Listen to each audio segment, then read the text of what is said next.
Hey guys, Kyle with Baseball Rebellion. Excited to have Zack Littell of the Minnesota Twins here today with me. Zach's been awesome to have you here this offseason. Kind of get to see your process, kind of what the Twins are doing on the pitching side. Had an awesome opportunity to talk to you about mechanics quite a bit and your journey into Major League Baseball and some of the things you've changed and looked at. And though we've talked about pitches and pitch sequencing, we haven't really got a chance to sit down and look at actual at-bats. So excited to get to go through an at-bat with you today, and I know our fans will be excited to hear about that as well. So whenever you're ready, we can go ahead and get started if you want to tell us a little bit about what at-bat we'll be watching today. Okay, awesome. Yeah, so we have an at-bat from a July 4th game, actually, in Oakland against Jurickson Profar. So throughout the at-bat, you can kind of see we try and work on the inner half of the zone, just going through where he likes the ball and where he hits pitches well. So we attack in and then we try and go down. So start with the first one.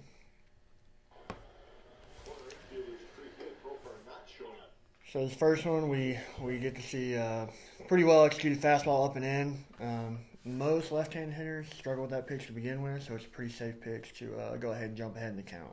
And is that, I know for me as a righty, like the fastball into lefties was tough. Mm-hmm. Is that something that's always, a spot you've been able to reach pretty well? Is it something that you had to spend time on? It's something that they emphasize, especially coming up, really making sure you get that pitch there. It's an extremely useful pitch, especially nowadays where you get most left-handed hitters have become, these dead pull hitters. There's fewer and fewer pure hitters from the left side. So that pitch right there is a tough pitch for anybody to hit. There's very few guys in the game that can get to that pitch consistently. So it's definitely one of those that early on realized was important.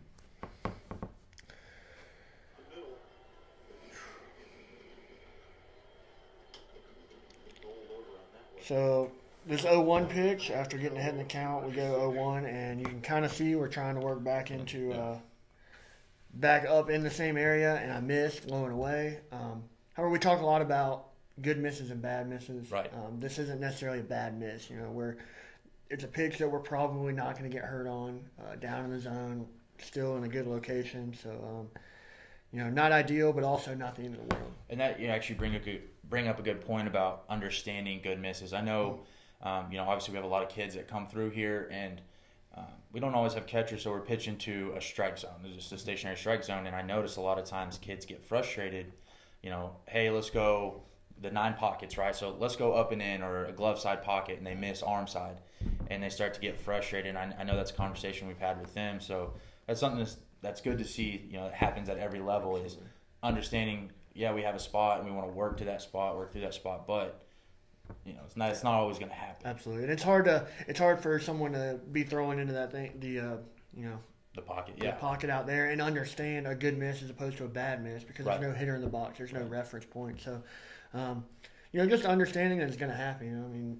I would say 75% of the pitches everybody throws are misses. Very few guys execute every single pitch, and those guys are good ones. So, understanding that pitch is still useful, and that you just, instead of the next pitch being off the first pitch, we're going to set up the at-bat now based on that pitch. So I was lucky we went in, we went away, so now we created that rocking chair effect, and we can kind of we've really opened the plate anywhere we want to go at this point.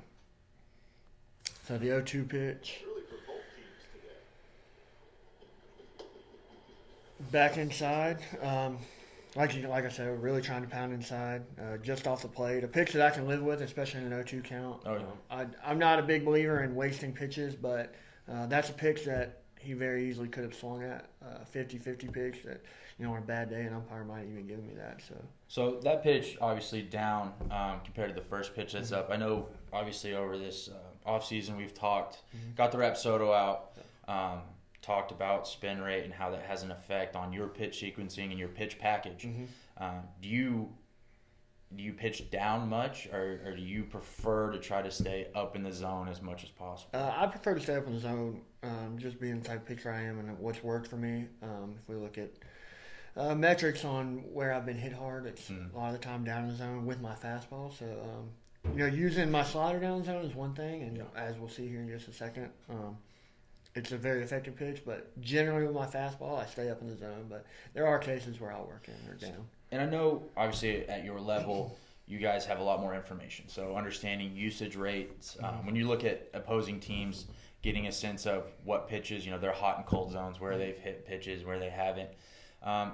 Say for like a high schooler, for instance, if they see this, our online clients and people that follow us, what maybe is one piece of advice if they don't have that information, what's something that they can do to maybe have a better understanding of how they utilize their pitches? Is it practice in game, just kind of having a feel for the flow? Absolutely. I mean, a big thing for me when I was younger is I used to write everything down. So you get through a game, I had a little journal, and I would just kind of go through each at bat and reflect on what happened. I know it's hard to remember sometimes, especially if you're throwing 6, 7, 8 innings. But being able to go back and say, what did I have success on? What did I struggle with?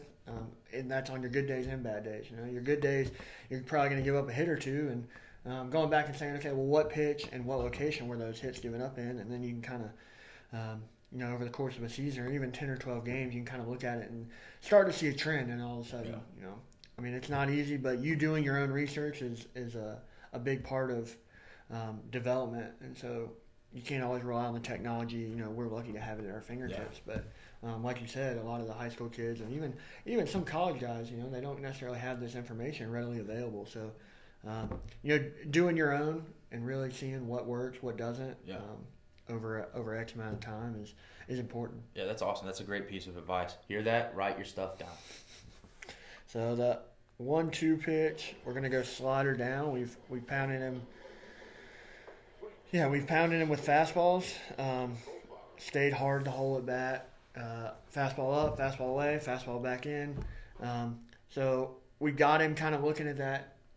Hard out of your hand, hard out of your hand, hard out of your hand. And being that I missed on that 0-2 pitch with the fastball down and in, it sets up that slider down and in perfectly. Yeah. We're throwing it off the exact same plane. It looks like that fastball in the whole time, and all of a sudden it just drops out of the zone. So. Yeah, great location. And I know one of the things we've talked about with your slider, at times it's not so much horizontal Absolutely. As it is. It looks like the fastball, and I don't know if they could see that, but the velocity really wasn't far off. And then it just it has that same north-south movement pattern. Is that something have you always thrown the slider? Did you throw the curveball at some point? And as you transitioned or throwing the slider more often, is that something you want to see more north and south, or do you at times want to see the horizontal movement? Yeah, absolutely. So I actually started with a curveball before a slider. Didn't throw a slider at all. Developed with a curveball for 5 years, really. So I mean, it was my pitch, and it was a very big north-south curveball, and it was slow. So as I kind of transitioned to the bullpen over the last year or two, we really tried to work on that slider, and slowly the curveball just kind of phased out. So with that slider, we are still trying to get that north-south movement just at a higher velocity. So we want that same plane come out of your hand. We talk about tunneling. Everyone's heard the term tunneling, and you look at a pitch.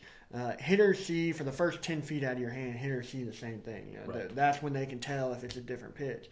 So that first 10 feet is the most important in being able to make every pitch look the same. So that was the goal of the slider, north-south movement with the same plane. So it's definitely still developing. It'll probably keep developing for years, but slowly getting there, and we got to see one of the good ones. So. Well, that's awesome, man. Zach, I appreciate everything. Yeah, it was a pleasure to meet you and get to spend time with you this off season, and looking forward to having a good year and getting to watch you on TV, man. Yeah, thank y'all for having me.